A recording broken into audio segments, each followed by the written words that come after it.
Ótimo, maravilha. Paz de Jesus, irmãos. Amém, queridos? Que coisa boa. Paz de Jesus a você também que está aí nos acompanhando pelo YouTube ou pelo Facebook, pastor? Pelo Facebook?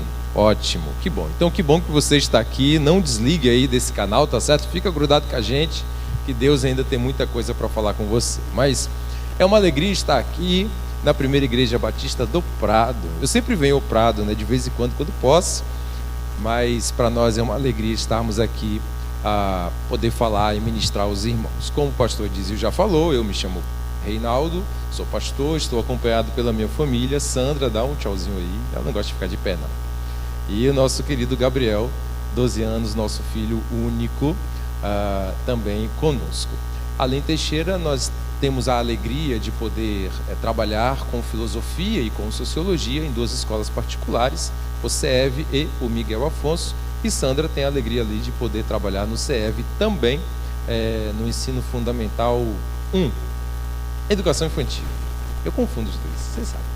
Então, confundo os dois, educação infantil e ensino fundamental 1. A gente tem a alegria de estar ali trabalhando. E também somos membros ali da Igreja Batista Memorial, igreja que é pastoreada pelo pastor Júlio César. Então nós estamos ali como membros e servindo ali aquela comunidade de fé também. Então, para nós é uma alegria estarmos aqui com os irmãos. Aqui é uma família misturada, tá, irmãos? Eu gosto de brincar. Eu sou baiano de Valença, uma região mais ao norte da Bahia. Sandra é carioca da Gema, ali do interior do Rio de Janeiro, sabe? E o Gabriel é recifense pernambucano, nosso pernambucano, nasceu lá no Recife, nos anos em que a gente estava lá no seminário se preparando para o ministério pastoral. Então, Gabriel surgiu na nossa vida essa bênção de Jesus. Muito bem, eu quero pensar com você hoje em uma mensagem que tem como título: A família cristã e o desafio de ministrar a graça de Deus atualmente. Tema que foi passado para mim pelo pastor Dizio. Aliás, pastor Dizio, também obrigado pela confiança. Eu sei que esse local aqui é local de ciúme pastoral, né? Os pastores não liberam esse ambiente para todo mundo ministrar, para todo mundo falar, para todo mundo poder ali falar a palavra de Jesus. Então, obrigado pela confiança, pastora Dizio. Então, esse foi o tema que foi incumbido a mim. Mas antes da gente começar a refletir, eu queria fazer uma pergunta curiosa para você. Você está do lado do seu cônjuge aí? Tá ou não? Você tem que reagir, meu irmão. Vou provocar você para você reagir, para você falar, para você dar um glória a Deus, para você dar um amém, tá certo? Então eu vou provocar você, tá? Então você está do lado do seu cônjuge aí? Sim ou não? Amém. Se você não está, eu vou orar ao Senhor Jesus para que logo ele esteja aqui também, certo? Se não for possível, aí é outra história, né? Mas eu vou orar para que Jesus esteja com você. De vez em quando, durante a nossa ministração, eu vou provocar você justamente com o seu cônjuge, tá certo? Já que hoje é mais destinado para casal, então a gente vai fazer uma provocação com você de vez em quando, tá certo? Eu quero convidar você a abrir a sua Bíblia lá em Gênesis capítulo 2, e nós vamos ler o versículo 18, apenas o versículo 18 desse texto. Gênesis capítulo 2, e nós vamos ler o versículo 18. Abra aí a sua Bíblia ou acesse aí a palavra de Deus no seu celular. Você que tem aí o aplicativo da Bíblia, né? Hoje em dia a gente tem essas coisas atualizadas e isso é bacana. O texto não está no slide não, viu, irmão? É para você treinar a Bíblia mesmo aí, viu? É para você abrir aí o seu aplicativo, caso você não tenha usado, para você fazer isso mesmo, tá certo? É provocativo isso. Então, Gênesis capítulo 2, versículo 18. Você que achou, diga encontrei. Você que ainda não achou, diga pera um pouco. Não tem ninguém no pera um pouco, então que bom então. Gênesis capítulo 2, versículo 18, na minha versão NVI, vai dizer o seguinte: Então o Senhor Deus declarou: Não é bom que o homem esteja só. Farei para ele alguém que o auxilie e lhe corresponda. Mais uma vez, para frisar na sua mente, então o Senhor Deus declarou: Não é bom que o homem esteja só. Farei para ele alguém que o auxilie e lhe corresponda. Senhor, mais uma vez nós queremos entrar em Tua presença e queremos Te suplicar, Espírito Santo, que de verdade o Senhor esteja ministrando nos nossos corações. Que os nossos corações, que são os terrenos estejam preparados, estejam devidamente arados, estejam, Senhor, devidamente consolados pela Tua presença, a fim de que possamos receber a semente da Tua palavra para as nossas vidas particularmente, mas também, Senhor, para a nossa vida familiar, para o nosso convívio com o cônjuge, para o nosso convívio com os filhos. Espírito Santo, que o Senhor fale com liberdade e passeie com liberdade em nosso meio. Nós te pedimos que o Senhor então nos auxilie na meditação da Tua palavra e que de fato possamos retirar dela os princípios fomentadores de saúde espiritual para cada um de nós, mas também para a nossa família. Nós oramos desse jeito em nome de Jesus. Amém. Amém. Ok. Eu gosto muito de assistir séries de animais selvagens, documentários que falam sobre a vida dos animais, que falam sobre como que os animais fazem para poder sobreviver, como que os animais selvagens fazem para poder ter alimentos. Eu gosto de assistir essas séries que falam sobre esses animais selvagens. E é interessante que nesses documentários e nessas séries, toda vez que um animal vai reproduzir, aquele filhote logo precisa tomar algumas atitudes de imediato. O filhote que logo nasce, ele precisa ficar logo de pé em algumas espécies. Assim que nasceu, assim que saiu da barriga da mãe, ele já precisa ficar de pé, porque tem predadores que podem comê-lo caso ele não fique imediatamente de pé. Outros animais precisam justamente aprender a nadar de forma imediata, porque se assim não for, também ficará suscetível às ameaças da natureza. Outros animais, como por exemplo as tartarugas, ao nascerem, se lançam sozinhas, sem apoio do pai, sem apoio da mãe, vão logo em direção ao oceano, a fim de poder viver a sua vida e, óbvio, encarar as dificuldades da natureza também isolados. Agora eu fiquei pensando e raciocinando o seguinte: se nós, seres humanos, fôssemos colocados nas mesmas condições dos animais, sobreviveríamos? Assim que nascemos? Diz para mim, nós seres humanos sobreviveríamos se fôssemos colocados na mesma condição dos animais assim que a gente saísse da barriga das nossas mães? Não? É óbvio que não, claro que não. Isso acontece justamente porque os seres humanos, diferentemente dos animais, precisam de cuidados e muitos cuidados. Os seres humanos não conseguem comer sozinhos quando nascem. Os seres humanos não conseguem se virar sozinhos. Aliás, nós temos cuidados e muitos cuidados com os nossos filhos, não apenas quando eles nascem, quando são bebês, mas durante muitos anos da vida. Tem filhos que parece que não querem largar a barra da saia da mãe, né? Tem filhos que ficam, e ficam, e ficam, e ficam, e ficam, e não vão, e só ficam. Não é assim? Tem filho que não quer a independência, quer a dependência sempre. Ele não quer o ir, ele quer sempre a dependência. Sabe, irmãos, essa necessidade e essa fragilidade nossa mostra justamente um processo de dependência. Dependência não apenas biológica, mas dependência intelectual e também dependência emocional. Por sermos seres complexos, o ser humano é um ser complexo. Nós somos dotados de racionalidade, somos dotados de emoções, somos dotados da liberdade de podermos fazer escolhas, somos dotados da capacidade de poder querer ou não, somos dotados de culturas, de valores e, entre muitas outras coisas, somos seres complexos. E justamente por causa dessa complexidade que eu e você somos, precisamos, nesses primeiros momentos da vida, dos mais delicados cuidados. E é justamente nesse ponto, é justamente nessa hora, é justamente nesse momento que aparece o casal.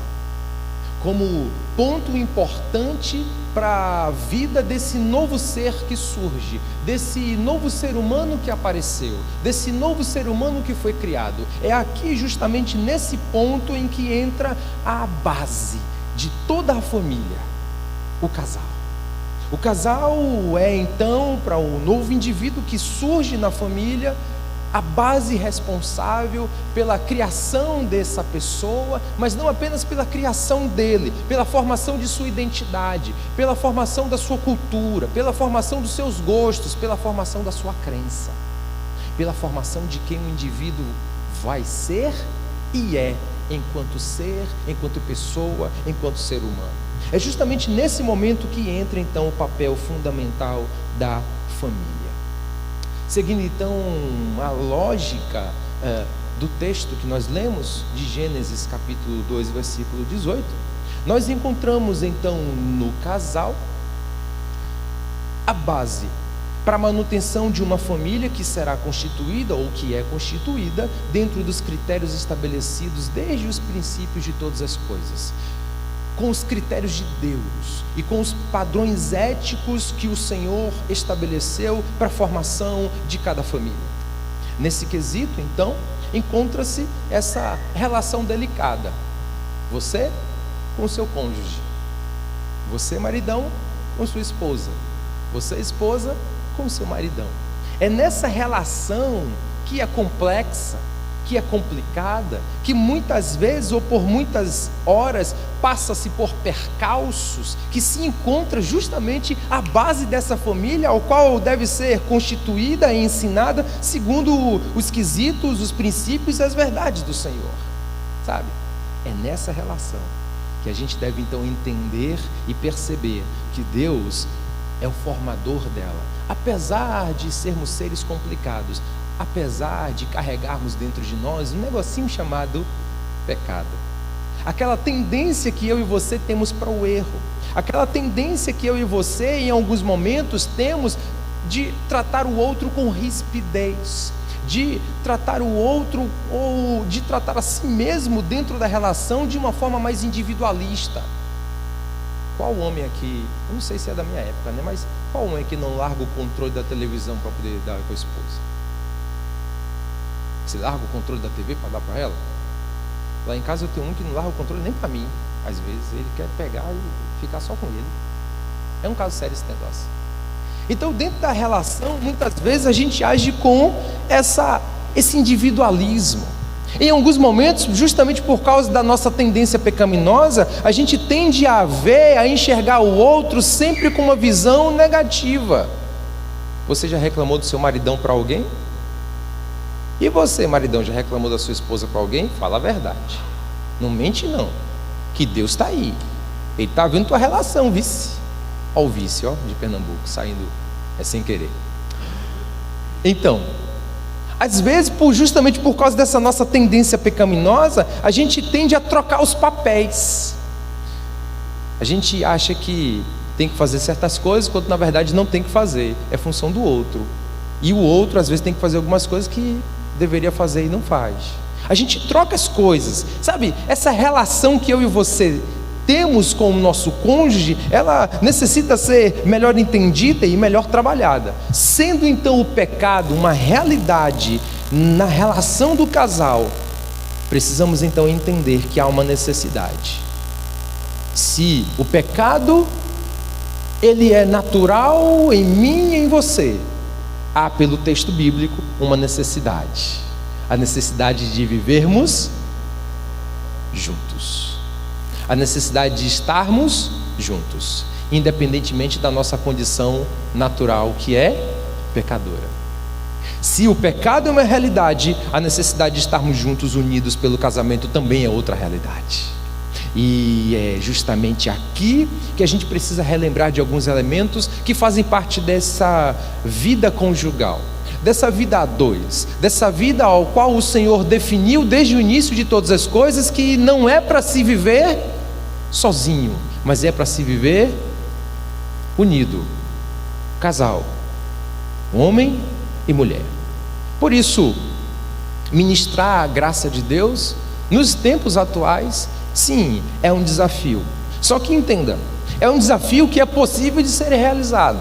É um desafio que é possível de ser colocado em prática em nosso dia a dia, justamente quando o casal, primeiro, se compromete a cada dia, a cada hora, cumprir os princípios de Jesus e viver segundo a sua palavra. Desse modo eu quero compartilhar com você algumas coisas que têm a ver com a vida conjugal e relembrar também outras coisas que têm a ver com essa vida conjugal. Primeira coisa, não foi isso. Eu de baixo, né? Não, de cima não, estava apertando o trem errado. O negócio aqui é chique, aqui lá no memorial não tem esse negócio, né? É chique aqui, massa. Então primeiro, vai comigo, lei da... Vira para o teu cônjuge aí e fala para ele assim, se liga, viu? Tem a lei da colheita. Se liga aí. A gente precisa, irmãos, relembrar de algumas coisas. Existe a lei da colheita. O que é que diz Gálatas capítulo 5, versículo 7 ao versículo 9? Eu vou ler para você. Não se deixe enganar, de Deus não se zomba, pois o que o homem semear, isso também colherá. Quem semeia para a sua carne, da carne colherá a destruição, mas quem semeia para o Espírito, do Espírito colherá a vida eterna. E não nos cansemos de fazer o bem, pois no tempo próprio colheremos, se não desanimarmos. O versículo que lemos traz à tona algumas verdades. Segura aí. Primeira verdade: a lei da colheita é uma lei estabelecida por Deus. Sim, a lei da colheita é uma lei estabelecida por Deus. Ela é uma realidade. Aquilo que você planta é justamente aquilo que você colhe. E eu não estou falando aqui de frutas, não estou falando aqui de plantas, mas eu estou falando de outras coisas que são feitas dentro da relação conjugal e que voltam para você, às vezes, dobrado, porque toda colheita ela é sempre dobrada. Você não planta uma semente de manga e colhe uma manga, não é assim que acontece. Você planta uma semente de manga e colhe um bocado de manga. Então a colheita ela é sempre próspera, ela é sempre a mais do que aquilo que você jogou. Então veja, entenda uma coisa, a palavra do Senhor vai então determinar e dizer que a lei da colheita existe. Tudo aquilo que você faz, tudo aquilo que você fala, tudo aquilo com que você age, de algum modo volta para você e de forma abundante. A gente, irmãos, não temos como fugir da lei da colheita. Sim, não temos como fugir. Você pode concordar ou não, você pode gostar ou não, não importa qual a sua opinião em relação à lei da colheita, ela existe e ponto. E eu e você então precisamos entender essa realidade. Segunda coisa que a gente encontra dentro desse texto: a ignorância não impede a operação da lei da colheita. Você não saber que a lei da colheita existe não impede você de não viver aquilo que ela estabelece. É igual à lei da gravidade.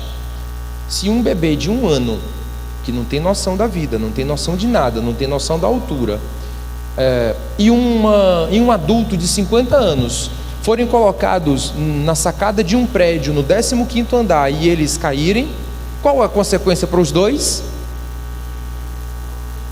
Fala para mim, qual a consequência para os dois? A morte. Não importa se o bebê sabe sobre a lei da gravidade ou não, a consequência é a mesma para os dois. Assim também é a lei da colheita. Não importa se você sabe ou não, se você concorda ou não, se você gosta ou não, aquilo que você faz é aquilo que você vai colher. Aquilo que você planta é aquilo que de fato vai vir sobre você. A lei da colheita então é aplicada a todos, independentemente de sua crença, independentemente de sua religião, independentemente de sua nacionalidade ou do seu nível de escolaridade. A lei da colheita, ela existe e é aplicada sobre todos nós. Terceira coisa que a gente aprende desse texto: que existem tipos de sementes para serem lançadas. Existem tipos de sementes. E aí a gente encontra somente 2 tipos de sementes. A primeira é muito massa, é muito boa, é muito bacana, a semente de Jesus. A segunda não é tão legal não. A segunda é a semente do diabo. Essa não é bacana não. Essa não é boa não. E não é essa que eu recomendo que você utilize no seu casamento. O seu casamento precisa das sementes de Jesus, porque a semente de Jesus geram vida. As sementes de Jesus trazem saúde. As sementes de Jesus geram harmonia, fazem com que o amor aconteça, fazem com que a comunhão seja fortalecida. As sementes de Jesus fazem com que o casal viva mais feliz. As sementes de Jesus fazem com que o casal consiga enfrentar as dificuldades da vida com um olhar mais positivo. As sementes de Jesus fazem com que eu enxergue a minha esposa e você enxergue o seu cônjuge com um outro olhar, a partir do olhar de Jesus e não do meu olhar, porque se eu encarar o outro com o meu olhar, eu estarei colocando sempre defeitos no outro, porque o meu olhar é contaminado pelo pecado. Então as sementes de Jesus fazem com que o nosso casamento perdure, perpetue e de fato se cumpra aquela palavra do pastor quando casou você, até que a morte os separe. Mas as sementes do diabo, elas não prestam.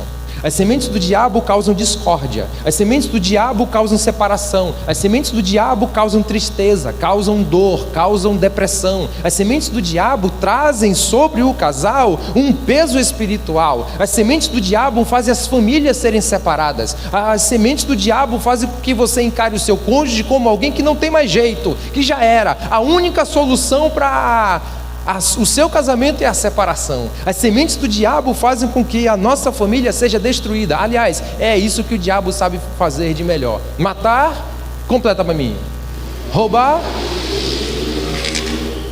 e destruir. Assim sendo, não há nada de proveitoso nas sementes do diabo.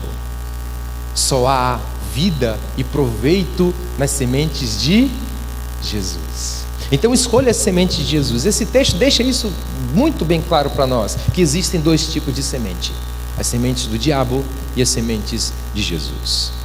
Já que existem esses dois tipos de semente, também existem as suas classificações.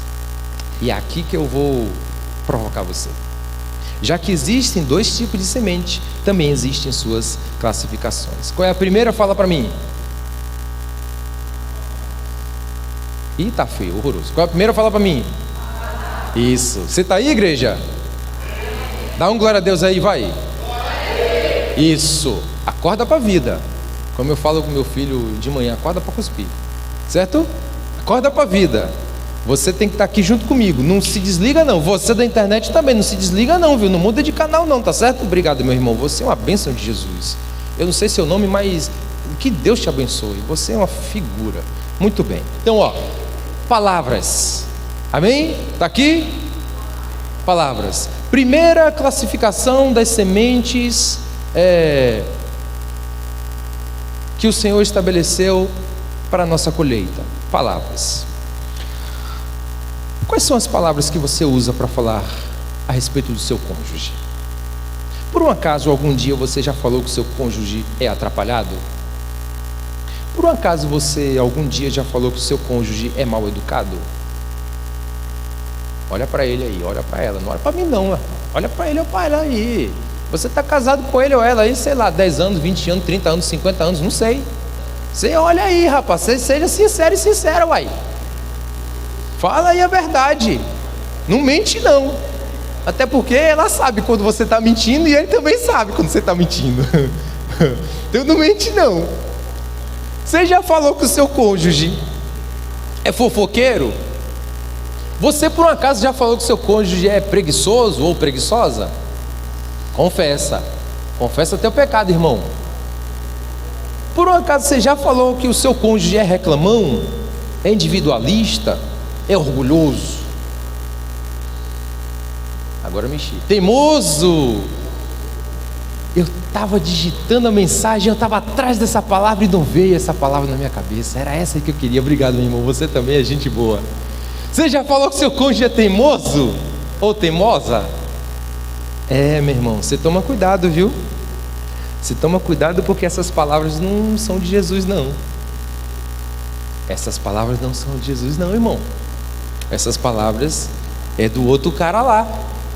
Se você usa algumas delas, tá na hora de virar a chave, certo? Tá na hora de você mudar o padrão. Tá na hora de você começar a enxergar o seu cônjuge de uma outra forma, com um outro olhar. Tá na hora de você começar a perceber que o seu cônjuge não é tão pecador assim, não é tão errado assim, ou errada. Está na hora de perceber que o seu cônjuge é uma pessoa valiosa que está do seu lado. É um presente que Deus te deu. Não torce a boca não, viu? Eu estou falando a verdade. O seu cônjuge é um presente que Deus te deu.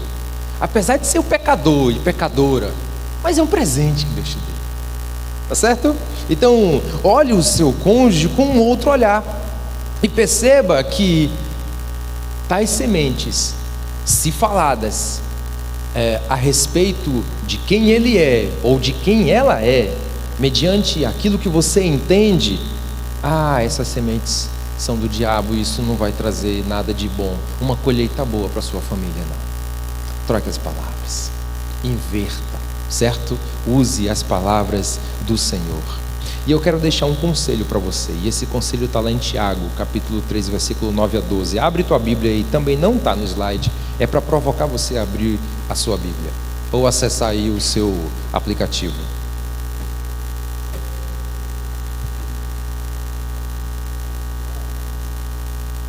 Tiago capítulo 3, versículo 9 ao 12. Se você tiver com a caneta, marca-texto, alguma coisa assim, você marca isso aí, tá certo?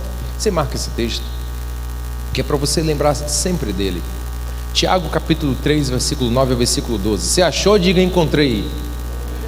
Você que ainda não achou, diga estou chegando. Opa, tem gente que não estou chegando, vamos esperar, né? Tiago capítulo 3, do versículo 9 ao versículo 12. O livro de Tiago é bacana, fala sobre muitas coisas. Entre essas coisas ele fala sobre palavras, ele fala sobre a língua.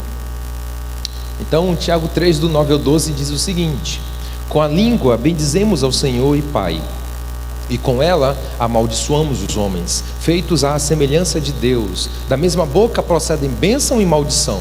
Veja o que ele vai dizer, ó, exclamação aqui, ó.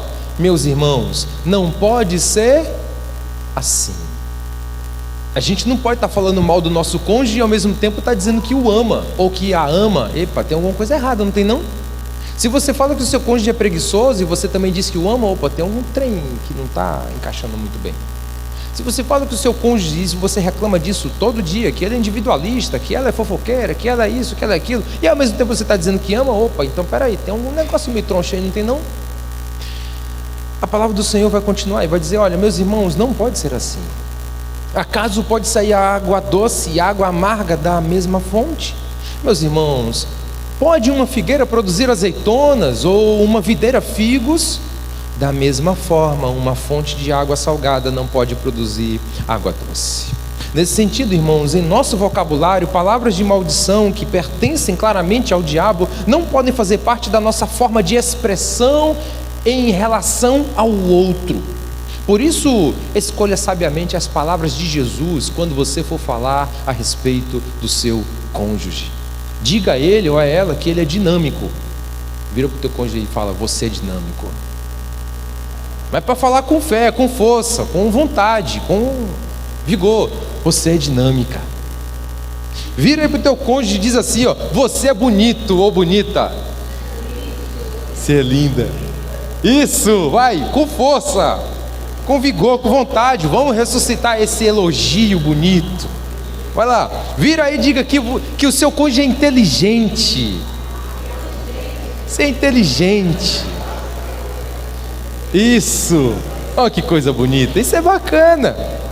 Diga aí para o seu cônjuge que ele ou ela é responsável. Você é responsável, você é responsável. Vai, falou aí, irmão? É para falar olhando no olho, irmão, não olha para mim não, é para olhar no olho do seu cônjuge. Tá certo? Essa pessoa que você ama, que está com você há tantos anos, há tanto tempo, encarando tanta situação, passando por tanta dificuldade, você está junto dele e dela. É com ele, com ela que você tem que compartilhar o seu melhor, as suas melhores palavras. O seu melhor deve ser doado para o outro, sabe? Então, a gente precisa treinar isso todos os dias. A gente precisa treinar e dizer, olha, a comida hoje está uma delícia. Pode até estar um pouquinho salgada, mas você diga assim, ó, está maravilhoso. Certo? Amém, irmãos? Você está aqui ainda? Graças a Deus? Ok, palavras. Escolha sabiamente suas palavras, irmão. Não fale as palavras que são do diabo quando você for descrever o seu cônjuge. Descreva o seu cônjuge de forma positiva. Mesmo que ele não seja tudo isso que você está dizendo, mesmo que ele não faça tudo isso que ele está fazendo, descreva-o de forma positiva. Sim, sabe por quê? Porque quando a gente descreve de forma positiva, a gente começa a olhar o que tem de melhor no outro. E procuramos então reduzir o que temos de pecado no outro, o que existe de errado no outro, o que existe de complicado no outro. Quando a gente evidencia os valores, quando a gente evidencia o que é bom, fica melhor, fica mais fácil, é mais agradável viver junto. Faz sentido para você? Amém? Ok. Segunda coisa que a gente encontra das classificações das sementes do Senhor. Lê aí, vai. Com mais vigor, vai. Isso. Orgulho, amargura, egoísmo, tristeza, relutância, julgamento, entre outras, são sementes do diabo. Se em sua relação você só consegue ver essas atitudes no outro e através de suas palavras você fortalece ou evidencia tais atitudes, vira chave, irmão. Vira chave em relação ao outro aí, em nome de Jesus. E perceba que o seu cônjuge também tem atitudes parecidas com as de Jesus. Vira a chave, irmão, e procure perceber que o seu cônjuge também pode exercer a humildade, que o seu cônjuge também consegue ser alguém que agradece, que ama, que está pronto, que aceita. Vira a chave, irmão. Veja bem, preste atenção nisso que eu vou te dizer. A forma como você fala do seu cônjuge representa a maneira como você percebe ele ou ela. A forma como você fala do seu cônjuge para alguém, para desconhecidos, para conhecidos, para familiares, não importa. A forma como você fala expressa justamente a forma como você percebe o seu cônjuge. E isso acabará sendo evidenciado por você mais cedo ou mais tarde. Por isso, é de extrema necessidade que você tenha consciência das atitudes que o seu cônjuge faz, mas tenha também consciência de falar sobre ele ou sobre ela com as sementes de Jesus e não com as sementes do diabo. Percebe? Então vira para o seu cônjuge aí e fala assim, ó: você é gentil. Você é gentil. Vai falar com força, irmão, com fé, com vigor. Você é gentil. Isso. Veja, por mais que o seu cônjuge não corresponda satisfatoriamente todas as suas necessidades, por mais que ele não corresponda satisfatoriamente tudo aquilo que você quer e você deseja, você não pode perder de vista a bênção da pessoa que está ao seu lado. Essa pessoa que está ao seu lado enfrentou crises financeiras junto com você. Ou eu estou falando mentira? Essa pessoa que está do seu lado ama você, mesmo com uma barriguinha a mais, mesmo com uma gordurinha a mais, mesmo com um cabelo branco a mais, mesmo sem cabelo nenhum.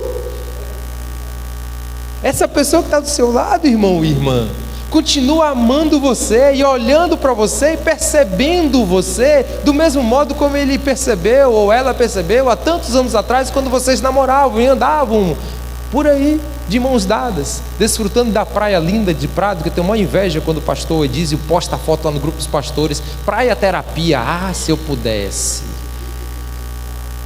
Então, essa pessoa que está ao seu lado, irmão, é uma pessoa abençoada por Jesus, é uma pessoa linda, especialmente preparada por Jesus para estar com você, para dividir a família, o lar com você. Então dê valor a ele, dê valor a ela, lance sobre ele ou sobre ela as sementes de Jesus, em nome de Jesus, para que o seu casamento perdure, para que o seu casamento seja forte, para que o seu casamento seja um casamento que de fato enaltece e louva a pessoa de Deus. para que o seu casamento seja de fato alicerçado na palavra e na presença do Espírito Santo. Amém, irmão? Amém. Atitudes. É a segunda classificação de sementes. Mas ainda há uma terceira classificação de sementes. Fala para mim aí. Ações. Isso. Por último, temos então as ações: aceitação e rejeição, bondade e maldade, elogio e crítica, entre outros, fazem parte dessa classificação da semente de Jesus e também do diabo. Nesse quesito, as ações dizem respeito àquilo que se faz para o outro, muitas vezes motivado por algum sentimento ou por algum juízo que emitimos em relação ao outro. Nesse sentido, em sua casa, quais são as ações que mais prevalecem? As de Jesus ou as do outro cara lá? Na sua casa, de fato, existe a aceitação? A aceitação é mais percebida do que a rejeição? Na sua casa, o amor é mais sentido, é mais percebido do que o ódio, a raiva ou a ira? Reflete aí. Não precisa falar com seu cônjuge não, deixa quieto. Tá bom? É só para você refletir, é só para você pensar. O que é evidenciado de ações na sua casa, no seu lar, na sua família? As sementes aqui classificadas como palavras, atitudes e ações formam, portanto, um conjunto de itens muito bem estruturado com o poder de fortalecer o seu casamento e a sua família ou enfraquecer o seu casamento e a sua família, dependendo aí de qual semente você escolha estar semeando em seu casamento e em sua família. Eu tenho certeza que ninguém aqui quer semear no casamento e na família discórdia. Amém?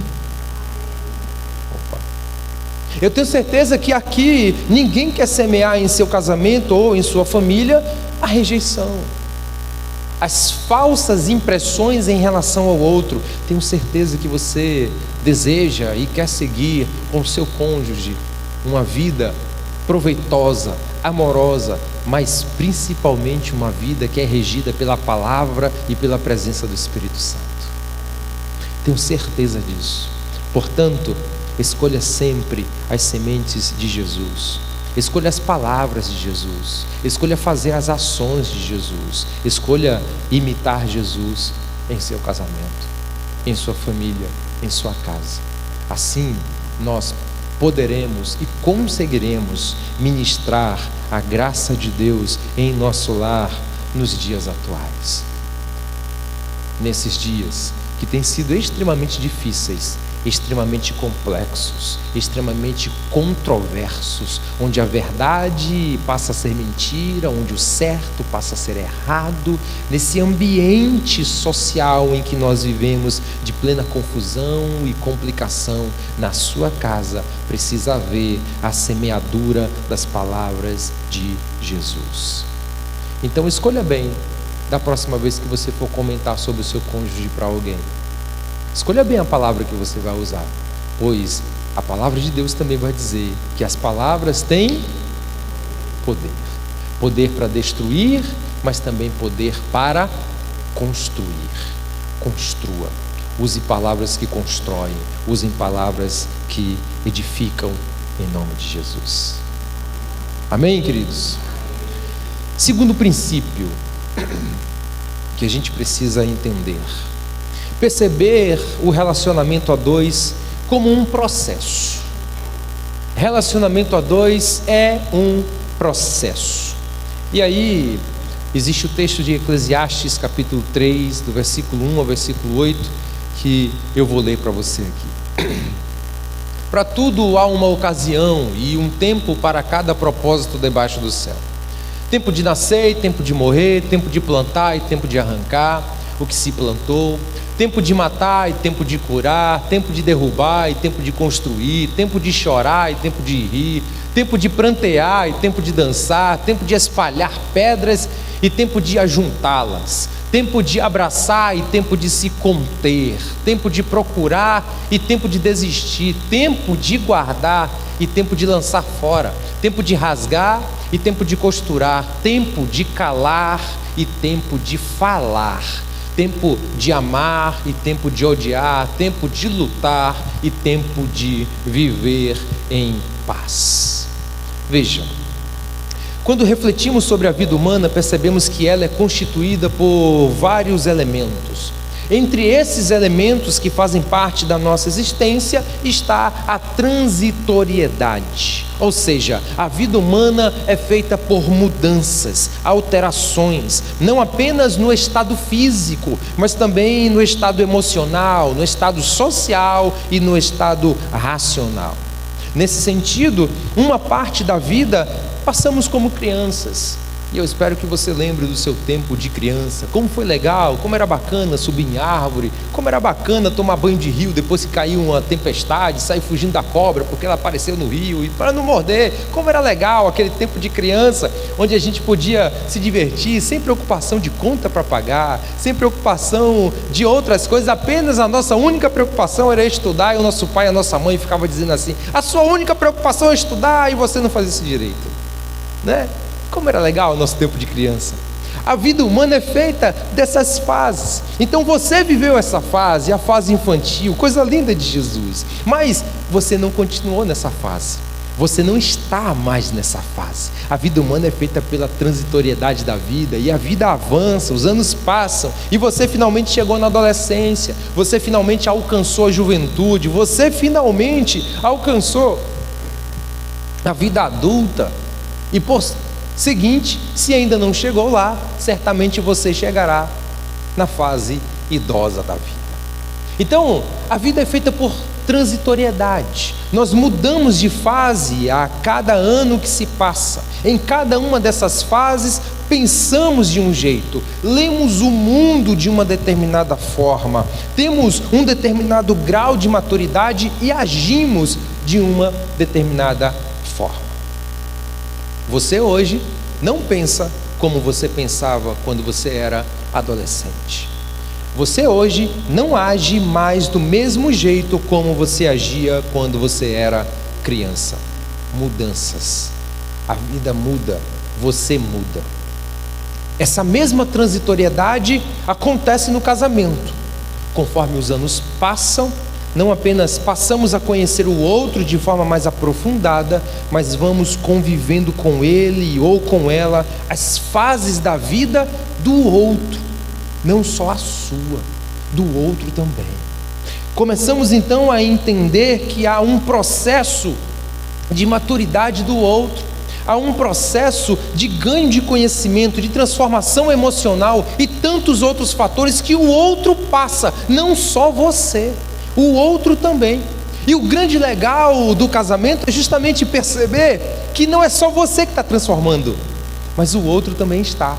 Ou seja, você não está sozinho nesse processo de transitoriedade da existência, você está na companhia de alguém que também está passando pelo mesmo processo de mudança, de alteração, de maturidade. Nesse sentido, é preciso então ser empático. Sim. Vira para o seu cônjuge aí e diz assim, seja empático comigo. Vai, mais forte, gente. Com mais força e mais vigor.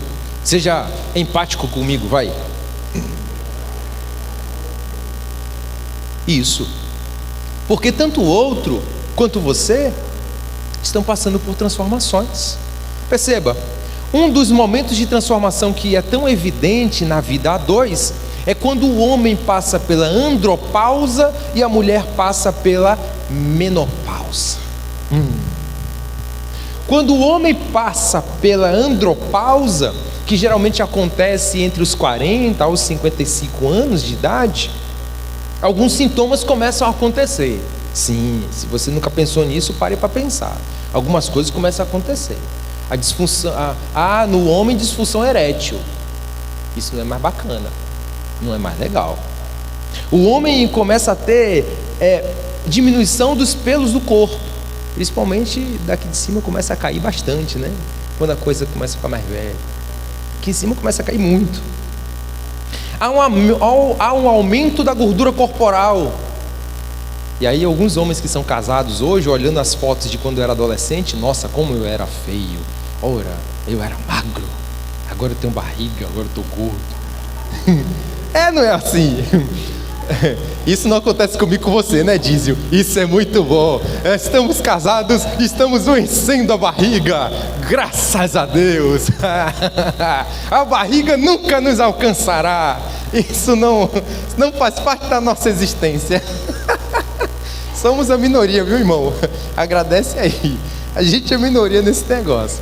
Então, há aumento da massa corpórea quando o homem passa pela andropausa. Mas não só isso, irmão. Começa a haver cansaço. O homem começa a ficar, às vezes, alguns desenvolvem tristeza e até mesmo depressão. Alguns homens passam por crises existenciais profundas, ao ponto de querer largar tudo que tem e começar um trem novo, um negócio novo, porque está em crise, quer mudar a vida, quer mudar o destino, quer mudar tudo. Conheci um irmão que ele queria mudar a vida dele toda. Ele estava nessa crise da andropausa, uma pessoa muito bem sucedida na vida, um cara que é dono de empresa, e de repentemente ele se viu numa crise tão profunda que ele, não, eu vou fazer outra coisa, eu vou abrir outra empresa, eu vou sair disso aqui, eu vou embora de Teixeira, eu vou fazer outra coisa, porque o cara estava em crise, na andropausa, dá essa crise no homem. E o homem às vezes quer mudar o cenário todo da vida e da existência. Quando isso acontece e não há por parte da mulher empatia ou compreensão sobre essa fase que o homem passa, que é natural, é biológico, há muitas complicações no casamento. Surgem muitos problemas no casamento. Do mesmo modo, quando a mulher passa pela menopausa, processo que acontece geralmente entre os 40 e 50 anos de idade, a mulher apresenta ondas de calor e de frio. O ar-condicionado está ligado do 18, mas a mulher ainda está com calor. Vai entender um trem desse? Pensa aí, irmão. A mulher apresenta, além disso, irritabilidade acentuada. A mulher apresenta ansiedade, insônia, perda de memória, diminuição do libido sexual também, entre outros fatores que são apresentados, que fazem parte do sistema biológico feminino também. E se eu e você, maridão, presta atenção aqui, maridão, se eu e você não formos empáticos com esse processo da vida da mulher, que é natural, também no casamento haverá muitos problemas e complicações. Se eu e você olharmos para nossa esposa e dissermos que é frescura esse negócio de calor e frio, pô, mulher, tá ligado no 17, o ar-condicionado, tu tá com calor ainda, pelo amor de Deus, vai, sei lá. Percebe? É necessário ter empatia, porque não é só você que está num processo de transitoriedade, não, irmão. Não é só você que está passando por mudanças emocionais, racionais, biológicas, sociais. Não é só você que está nesse processo de maturidade, não, irmão. Você está com alguém que também está passando a mesma situação. Então é preciso que haja por parte do casal, dos dois, um processo de empatia. É preciso compreender que o outro, e que esse relacionamento a dois, sim, é um processo, porque tanto você quanto ele estão no mesmo barco. E aí eu quero trazer à sua lembrança o que diz lá Romanos 15, versículo 7. Abre aí tua Bíblia nesse texto, vai? Não está no slide também não? Romanos 15, versículo 7.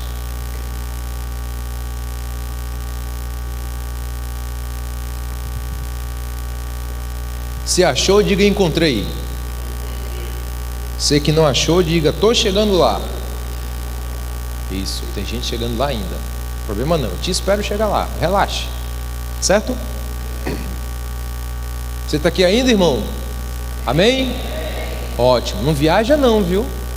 Não viaja não. Romanos 15, versículo 7 diz assim: portanto, aceitem-se uns aos outros da mesma forma como Cristo os aceitou, a fim de que vocês glorifiquem a Deus. Nesse texto, Paulo está falando sobre a comunhão que os irmãos devem ter uns com os outros no relacionamento, na comunidade de fé.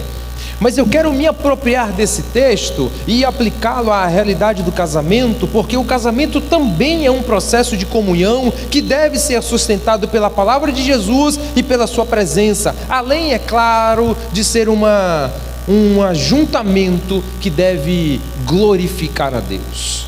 Nesse sentido, irmãos, aceite o seu cônjuge, amém? Com o cabelo branco que ele tem, ou que ela tem. Aceite o seu cônjuge. Talvez ele não está mais enxergando da mesma forma.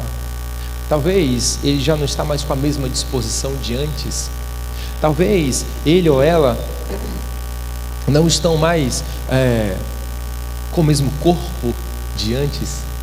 Talvez ele ou ela estejam percebendo o mundo de uma forma diferente.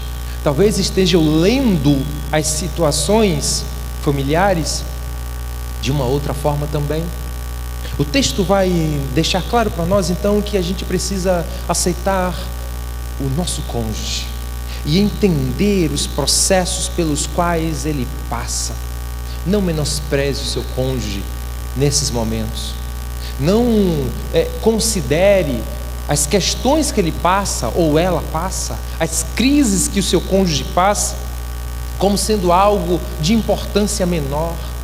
Não ignore o seu cônjuge em um processo, quando ele estiver passando por algum processo de crise.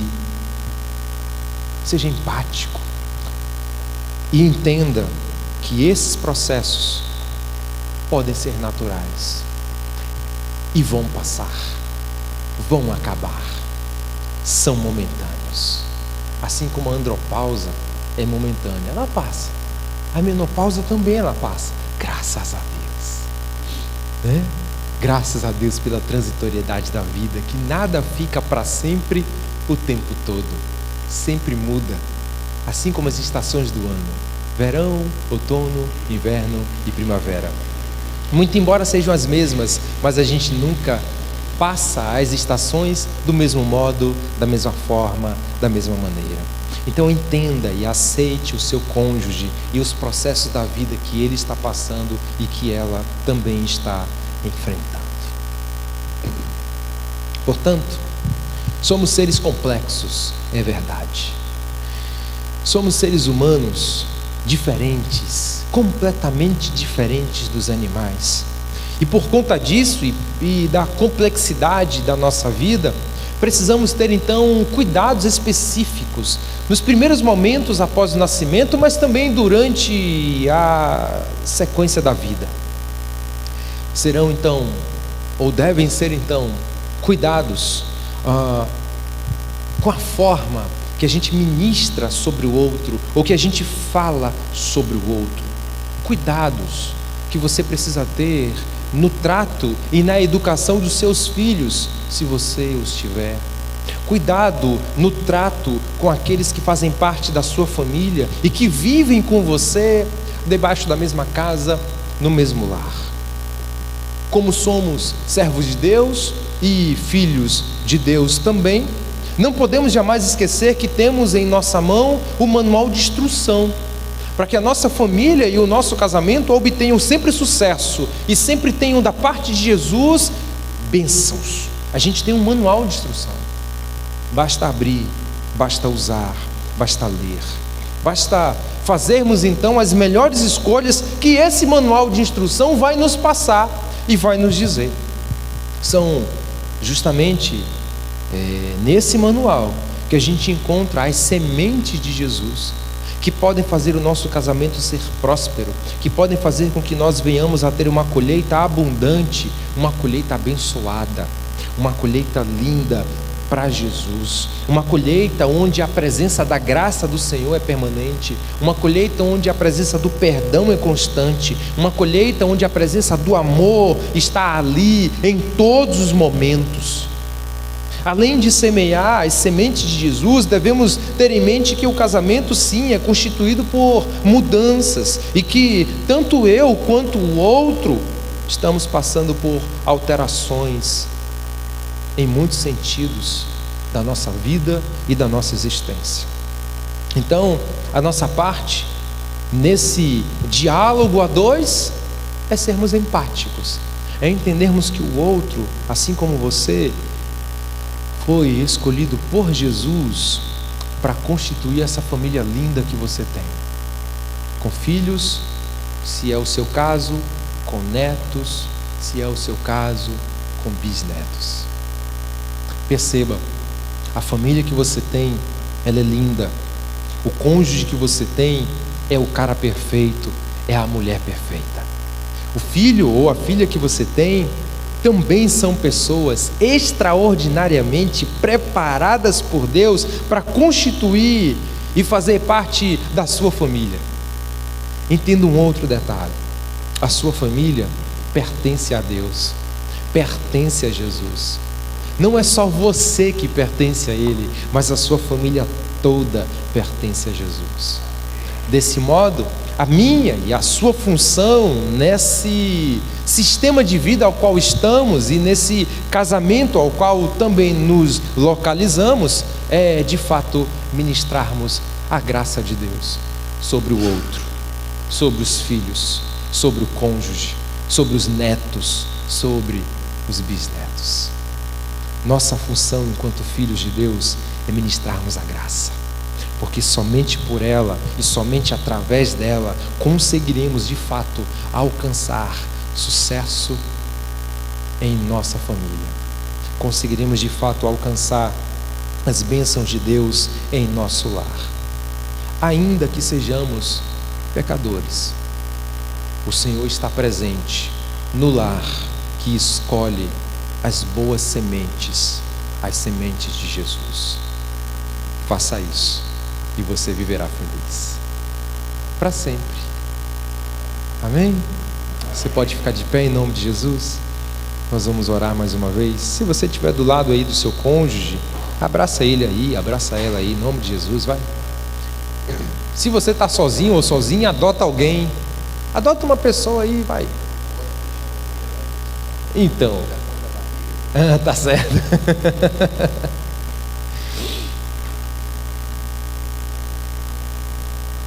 Vamos orar em nome de Jesus. Senhor, nós te agradecemos porque a nossa família está alicerçada na tua presença. Nós queremos te agradecer, Espírito Santo, porque o cônjuge que o Senhor nos deu é uma pessoa especial. Muito embora o cônjuge que o Senhor nos deu, sim, tenha alguns percalços, tenha algumas coisas que não nos agrada de forma perfeita e completa.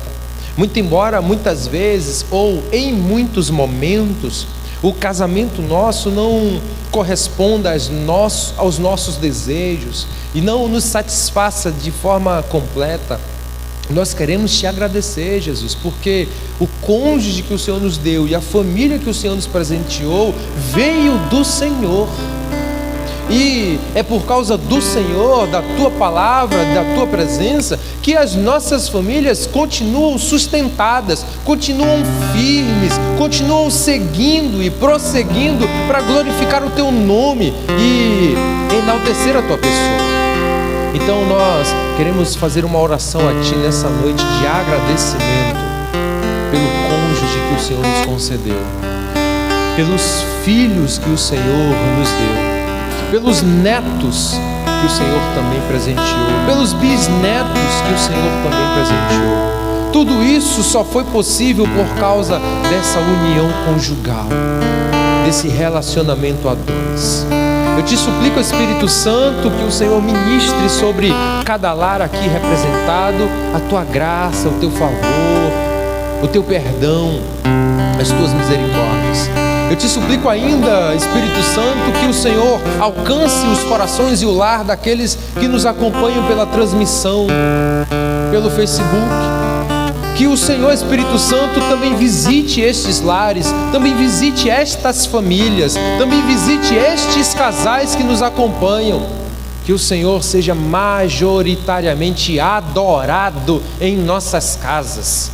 que na nossa casa jamais falte a Tua palavra, a Tua presença, que jamais falte, Senhor, em nome de Jesus, o Teu perdão, o Teu amor e principalmente as Tuas sementes, Jesus. Que as Tuas sementes sejam lançadas em nossos corações todos os dias. Nós oramos assim, crendo que o Senhor nos abençoará e continuará a nos proteger, em nome de Jesus. Amém e amém. Que o Senhor te abençoe, em nome de Jesus. Minha casa será uma casa de som. Minha casa será um pedaço do céu.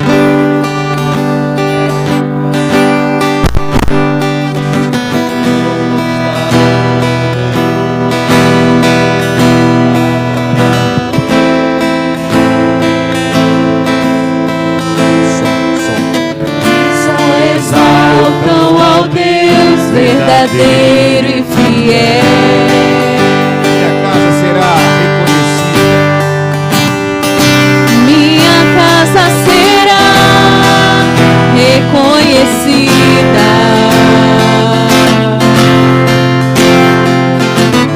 como lugar de milagres e oração,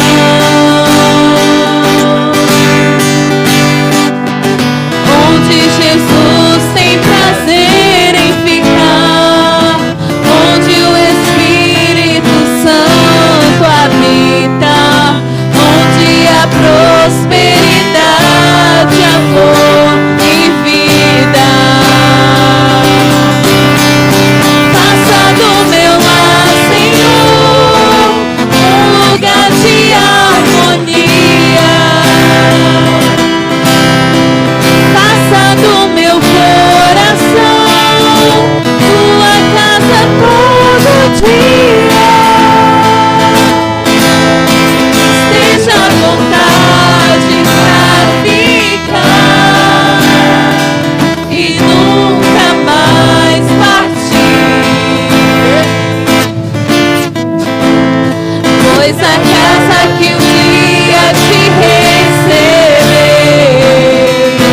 nunca mais saberá viver sem ti. Que maravilha, né? Já quero agradecer a você que veio. E hoje só eu participamos pela manhã do encontro de pastores. E logo pela manhã já levamos umas pauladas, porque descobrimos coisas que ainda precisamos mudar na nossa vida, justamente para que tudo essa semente seja frutificada ainda mais, né? A palavra que foi ministrada fez a gente pensar. Tem um teste que nós fizemos e eu fui reprovado no teste. Fui reprovado no teste. Não sou eu, né? Mas a maioria dos que estavam ali no teste que foram reprovados, falando por mim, né? Falei, cara, que coisa. E agora o pastor traz uma outra mensagem. Faz a gente vir aqui amanhã à noite, né? Amanhã ele vai passar pomada. Amanhã traga mais pessoas para passar pense aqui, que vai ter a pomada amanhã, né? Pra ungir com óleo aqui para sarar essas feridas aí de hoje, com certeza. Mas eu fui muito abençoado nessa mensagem também. Eu creio que amanhã você vai convidar alguém para estar aqui. Vai estar, agora está passando no Facebook, mas logo mais a gente vai estar colocando lá no YouTube também, que ainda não aprendemos a colocar os dois ao mesmo tempo. Vamos chegar lá um dia desse, se Deus quiser. Mas vamos orar mais uma vez. Senhor nosso Deus, Pai que está nos céus, como é bom ouvir a Tua palavra. Como é bom saber que ainda não sabemos tudo. Como é bom saber que ainda há tempo para aprendermos mais e mais e mais enquanto existimos sobre a face da terra. Gratos estamos, Senhor, pela palavra que foi transmitida aos nossos corações, pela pessoa do pastor Reinaldo. Somos gratos pela vida dele, pela vida da sua esposa, Sandra, pela vida do Gabriel conosco nesta noite também. Que o Senhor possa continuar falando aos seus corações, ministrando também aos seus corações, para que cada vez mais ele possa ser usado por Ti para transmitir a Tua palavra. Quero agradecer às pessoas que estão nos acompanhando nas redes sociais, a cada família ali que está ouvindo também a Tua palavra. Muito obrigado pelas pessoas que aqui estão nesta noite, pelas famílias aqui representadas. Que o Senhor possa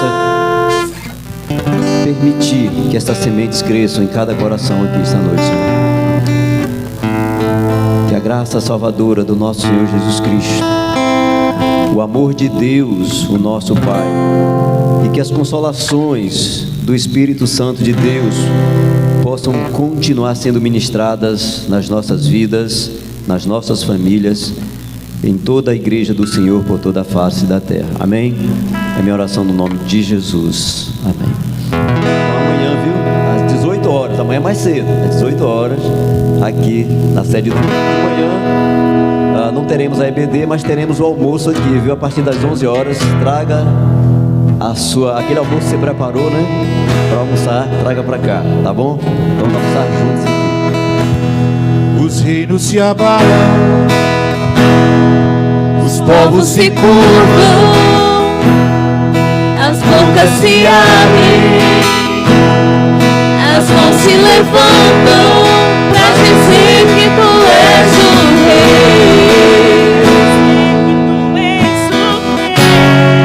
para dizer que Tu és o Senhor,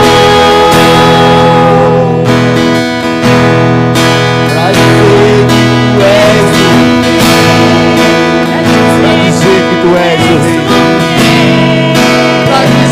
que Tu és o Senhor.